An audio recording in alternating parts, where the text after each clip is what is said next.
viral nih guys, judulnya seorang hakim melakukan tindakan suap dengan seorang anak pejabat demi sembunyikan kasus kekerasan seksual dan pembunuhan terhadap siswi SMA. Wah, ini sih udah parah banget ya guys. Oke, tanpa perlu lama-lama, di sini kami mengundang sahabat karib sekaligus ibu dari si korban. Mari kita sambut dengan salam cinta dan hormat duka untuk keluarga korban. Ya, di sini kami sudah bersama Kak Linda dan juga Ibu Linta. Turut berduka cita ya Bu, Kak. Semoga korban ditempatkan selalu di sisinya. Iya Kak, terima kasih. Oke, bisa kita mulai. Jadi itu ceritanya gimana sih Kak? Kok bisa terjadi hal kayak gitu? Yang aku pun tuh nggak expect hal kayak gitu tuh bakalan terjadi. Awalnya itu saya curiga pas anak saya pulangnya kok telat. Biasanya itu dia selalu tepat waktu dan kalau mau pergi sama temannya itu dia selalu ngabarin dulu. Dan kemarin itu nggak ngabarin sama sekali.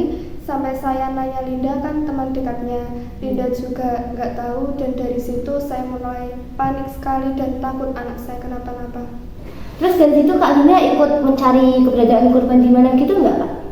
Iya Kak, aku udah tanya sama teman-teman yang lain, tapi gak ada yang tahu. Aku kira tuh dia udah pulang duluan.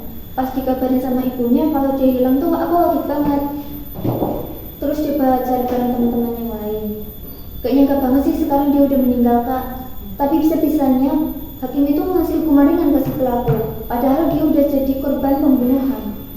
Baik Kak Linda, tenang dulu ya. Aku tahu Kak Linda sama Ibu Linda masih berduka. Tapi kenapa sih Kak Linda bisa yakin banget kalau dia itu merupakan pelaku yang asli? Polisi aja bahkan nggak mempunyai bukti-bukti yang meyakinkan gitu loh Kak.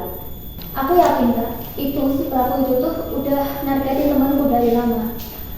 Dia udah coba nyari bukti kalau si pelaku itu tuh orang yang bahaya. Tapi polisi bilang malah data di HP-nya itu hilang.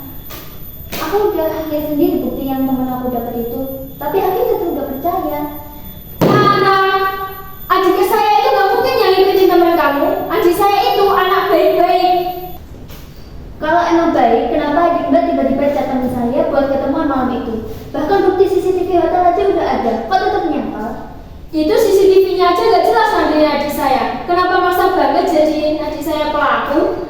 Oke, tenang dulu, jangan terlalu terbawa emosi ya. Kita tuh bincang santai. Tadi kan Mbak Nisa nggak setuju sama pernyataan dari Kak Linda. Nah, kira-kira apa yang membuat Mbak Nisa yakin bahwa adik Mbak itu bukan pelaku aslinya? Dia malah salah kirim chat. Ya udah nggak jadi ketemuan juga mereka berdua. Mana ada, bukan bukti itu. Saya yakin pasti kamu bayar hakim kan? Ibu punya bukti kalau saya bayar hakim. Kalian kan orang kaya, kalian bisa melakukan apa aja dengan uang. Kita perlu bukti lainnya kok. Dokter yang mengotopsi teman saya, dia bisa kasih bukti jelasnya.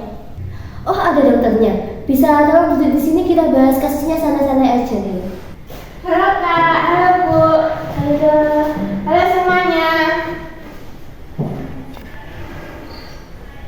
Ya, terima kasih buat dokter Nanda sudah datang. Bisa kita bahas dok gimana?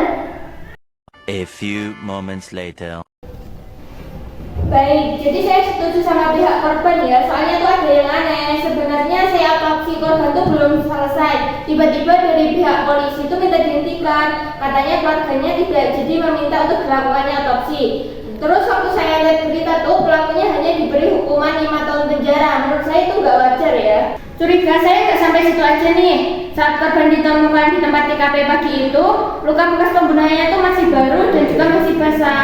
Kayaknya terjadi belum lama ini. Dan setelah saya berbincang dan berdiskusi dengan polisi dan detektif setempat, saya yakin sekali bahwa itu luka bekas pembunuhan sehari sebelum korbannya ditemukan. Dan ditambah setelah saya mendengar penjelasan dari Ibu Linda dan Kak Linda, saya semakin yakin sekali bahwa adik dari Mbak Nisa inilah memang pelakunya. Tetapi ini hanya pendapat dari saya saja ya. Lah, kok saya merasa disudikan gitu ya dok? Loh, saya hanya menyampaikan pendapat saya ya Mbak, sesuai bukti-bukti yang ada. Oke, sudah, harap tenang dulu. Mbak Nisa, tolong dengarkan dulu penjelasan dari Dokter Narita. Kan dia cuma menyatakan pendapat dari dia sendiri. Saya tahu Mbak Nisa merasa tidak terima dan juga marah. Tetapi di sisi lain, Kak Linda dan juga Bu Linda juga merasakan yang sama. Jadi nggak usah dibawa emosi dulu, kita bicarakan ini secara baik-baik. Huh?